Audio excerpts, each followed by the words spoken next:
Hey everybody, this is CJ Miller. I've come out uh, to the balcony. I really don't come out here that much. I really should come out more and just really remember I've got a good view, and it's not just from my inside window, but outside. But yeah, uh, come check us out in Shreveport, Northwest Louisiana. We'd love to have you. Uh, Come see the Red River. Come see beautiful Bossier City, Louisiana, and the boardwalk, and a lot of fun things. I would love to hear some people say, "Oh, by the way, we passed through on our way. We made a Shreveport a stop on your recommendation, and it was pretty cool." I would love to hear something like that. But hang tight. This is actually about to turn into a food video. All right. So here's the deal with this plate. It's just a hodgepodge. There's no real presentation to it. This is some au gratin potatoes that I have layered. I did about what you would normally find for doing for a family. I doubled it. You know what I mean? So do whatever you think of doing for yourself. I doubled this. This is basically two standard recipes for an au gratin potato in uh,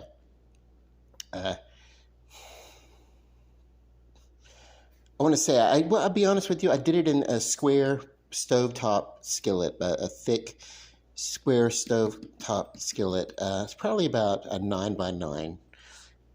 But yeah, I doubled it, and then I did it on the stovetop, where I took the potatoes and then layered them with there's no real recipe to it or whatever. It's like, if you use a box, just double the box.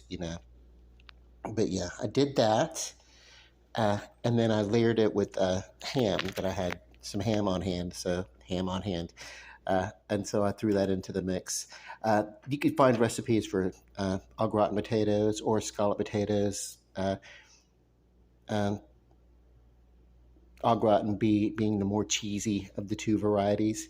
Uh, and I added a lot to the top of this. When it was done, then I went over the top of it on the stove and shredded in smoked Gouda, put it in the oven to broil, and got this nice, layer of cheese across the top of it.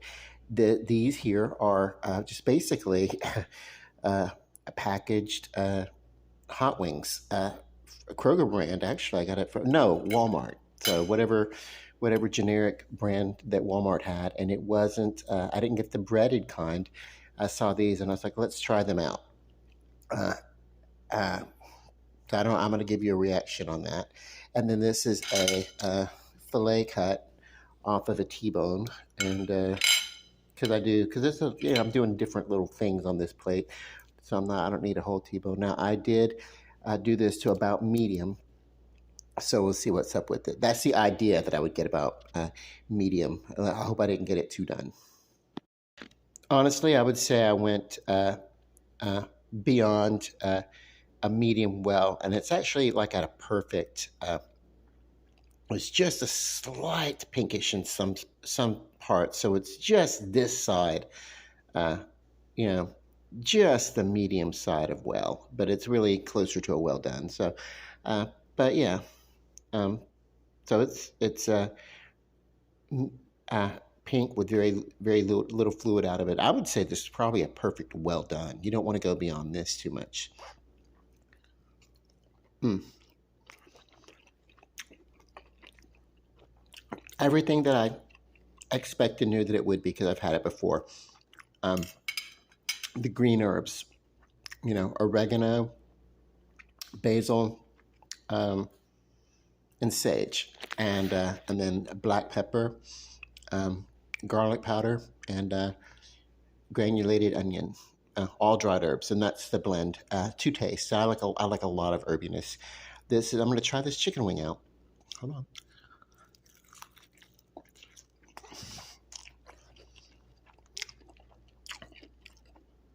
This is all very keto, except for this potato. The portion of the potato is not keto, but it is the only carb that I'm having this whole day. And yesterday I didn't have any either. So it's not enough that it's going to affect my keto diet. As a matter of fact, at some point, you need to have a little bit of carbs. And so this is a good portion. It's about the size or the amount of, it's about the amount of a potato or the carb that you would get in a plain baked potato.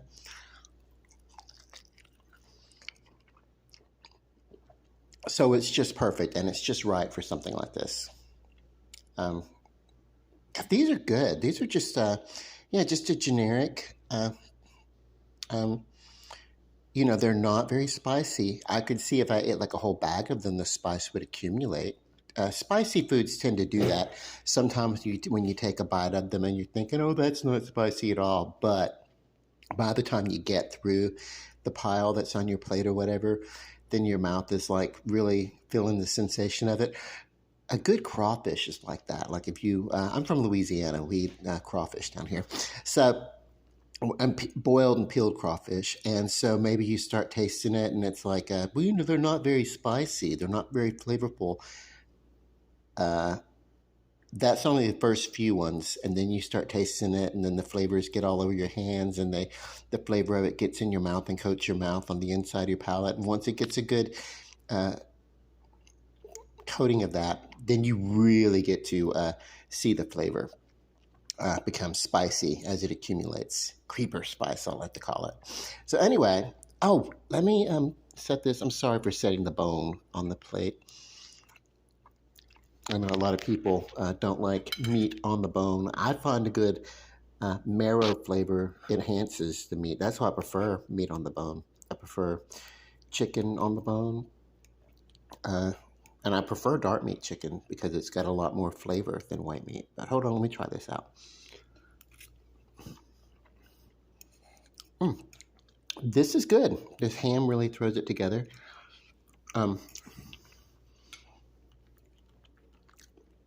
You can look at a lot of things online. If you're going to use say a box kit or something like that. Like this started out being it started out being a random box kit, but I doubled it up because I knew I needed the thickness for the layers and stuff like that. Sometimes in a box kit of these au gratin potatoes, they don't put enough in, so you may want to double it up. That's why I suggest doubling it up. But yeah, but I can actually take these from a really really good red skin potato, and I can make my own from scratch. I've done it several times.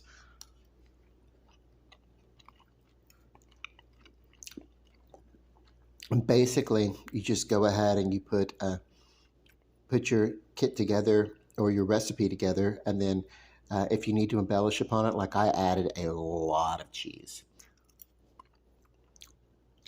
So I find that really, really, and I also added the ham too, and bits of onion. That's a bit of onion sticking out there.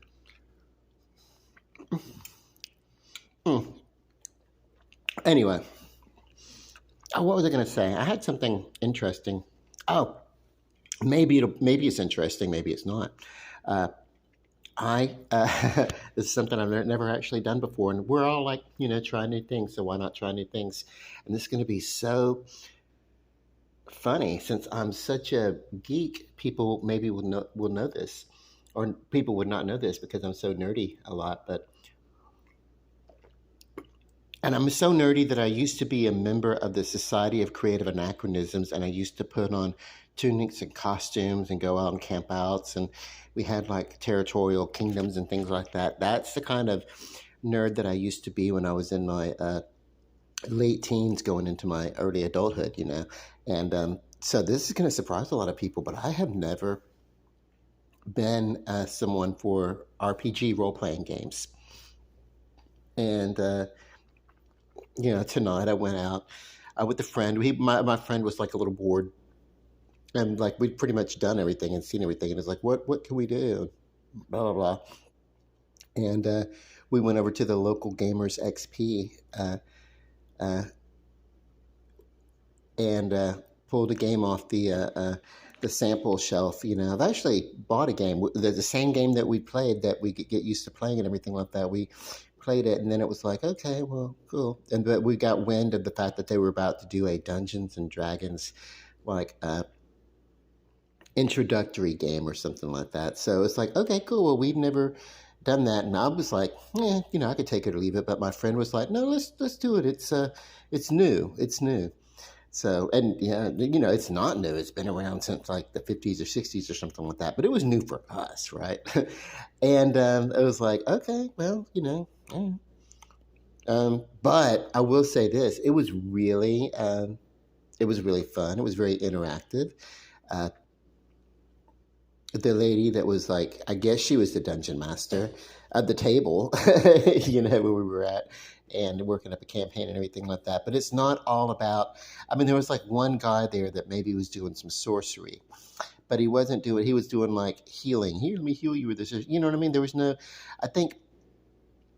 And then there was another person there, and they all came together like uh, a woman and a man and two daughters, I'm assuming, and then my friend and myself. And we're both in our 50s, so we're like way older. And then the person who was like running the table, who was, oh my God, I've already forgotten her name. And so, yeah. But I was like, uh, I was a pirate, called into service. I guess my speciality would be, and I guess I was probably the closest one in hand. Maybe I just happened to be passing through or whatever like that. But there was something about some woods, and then in the woods there was a water and a river or whatever, and nearby, and then and there was some anomalies in the water with the river life and everything, and. Then yeah, so for some reason there was something going on, and the plot was that a little 9-year-old boy had gone missing, and he was the son of a baron, and so since he was the son of someone important, there was a lot of money that went up and to a into search for him or whatever. So basically a search party, and then each one of us is there randomly. But then we think of what kind of attributes does our character have that can actually aid in what's our speciality. Turns out mine was not too much, you know what I mean? But also the ironic thing is, it seems the more magical you are, the less you are of use in a good fisticuffs or whatever. I mean, like everything in there, like it's like an up and down balance and stuff like that. So when you go into a Dungeons and Dragons campaign and you're all like sorcery and magic and everything like that, and it's like, that's fine, but you're not really gonna once you get rid of those uh, trickeries or whatever like that, or once they're countered, once you're out of spells and everything like that, then you're really not going to know how to kick ass if you don't know how to fight. Being able to be physical should come first and something like that. But yeah, I didn't actually choose my character. Somebody chose it for me. I was like, hey, you know me as well as anybody. What will work? So the pirate. It was cool. It was cool. And then the personality part of it was like, my loyalties are shifting and everything like that. And so I figure with the role play game that, character, for me, is not necessarily about a person's ability anyway. It's really about really getting into a role and playing the role. So it's a little bit like play acting, and I've always enjoyed that aspect of it, of being a child or being in the theater or anything like that. Just really acting as somebody, acting as according to the role that I'm given, and so I've been really good at that. And I got to do a little bit of that today. I mean, people, I was like really into it. It's like, hey, we rescue the boy, and at the end of it, I'm like, hey, let's keep the boy, for ransom. We did, they're like, no, we're going to turn him in for the reward, and I'm like, blah blah blah, But that's cool, I did get to loot one guy's pockets after we killed him, but there was a lot of looters there. It's easy to loot, but yeah, I don't know. It was fun. It was fun. I got into it. That was fun. It was something new. Is it something I would do again?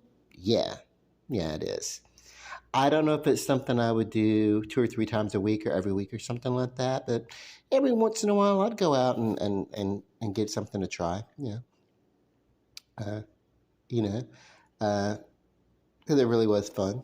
Okay, so with that, I've tried things. I've eaten my food. I need to really end the video, and I need to eat. The reason why I'm so leggy is because I need carbs. um, anyway, um, there's not a lot of vegetable. I'm going to take this off the plate and hold it. Actually, I'm fixing to finish eating it. When I put it back down, there's going to be nothing on this, uh, nothing on this bone but a bone. But yeah, when what was I? Yeah, I would definitely try something new. But no, there's not a lot of vegetables on the plate. That's where I was at. Not a lot of vegetables on the plate because I don't like the flavor of a lot of vegetables. And so whenever I do eat something that's a vegetation, I end up having to put a lot of condiment on it. And the condiment is not good. Like um, the salad dressings and stuff like that. Even the lower in sugar salad dressings, it depends upon, but they're not really. It's not really good to eat, half a cup of salad dressing on top of a salad. It kind of negates, So I don't, I don't want to eat something that has like where I've got to turn around and put a lot of condiments on it or something like that. I don't mind a good hot sauce or something like that. That's not too bad, but it really is, your ketchups and your mustards and mayos and uh, hollandaise sauces, all that kind of stuff. The more that you use, you get in trouble. So I tend to mostly stick with things that I don't have to do that with. And with this, the closest thing would be um, the cheese sauce that I've already measured out, and there's like maybe, let me go see. I can tell you in a second. Hold on. Okay, I'm back. And so on this plate, carbs, there's about 30 to 40 carbs in this piling of potatoes because it's coming entirely from the potatoes and the sauce mix that was in the packet. But nothing that I added additionally had carbs, uh, that would matter. And then there are no carbs uh, in the for like incidental carbs. There'd be in the wings here per serving, and I don't know. Uh, it's never been enough for me to worry about, but I think yeah. So I had to go check. Yeah, it was on the wings. It's 3 grams of carbs uh, per serving, which is about uh, four of the wing portions or whatever. I guess I don't know. So not really enough to speak of. And then, of course, any carb that happens to be fiber does not collect in the body. So you can discount all that, but I don't think there's anything like that here. Okay, so there actually should be. That's a good thing about like eating like a dry vegetable or something like that. That's not covered in um, a lot of salad dressing and stuff like that. It's that you know. Yeah, it's good for healthy digestion and stuff like that. I get enough. I eat like uh, bars and stuff like that, little keto bars and kind bars and stuff like that. Not really a lot though today. So this is a good plate. I don't mind the portion. It's a little bit bigger than what I would normally eat because I'm very hungry. And now that I've talked for about 20 minutes, I'm about to get after this food. Okay, so I love you guys. And why am I doing this plate? Not for any other reason than I'm a little bored and I just wanted to make a video. But if I were to do something about this, I would say this plate is a little decadent and it can be the reward for the super, healthy diet that I do at other times. Lets me sometimes splurge and have a potato because I keto a lot, so I can have a potato that's a little bit decadent with some ham and cheese and stuff like that. And I really don't have to freak out so much about this plate. There's nothing extremely unhealthy about it. So, yeah, I'm gonna sign off. I want to say Love and light. God bless. Good night.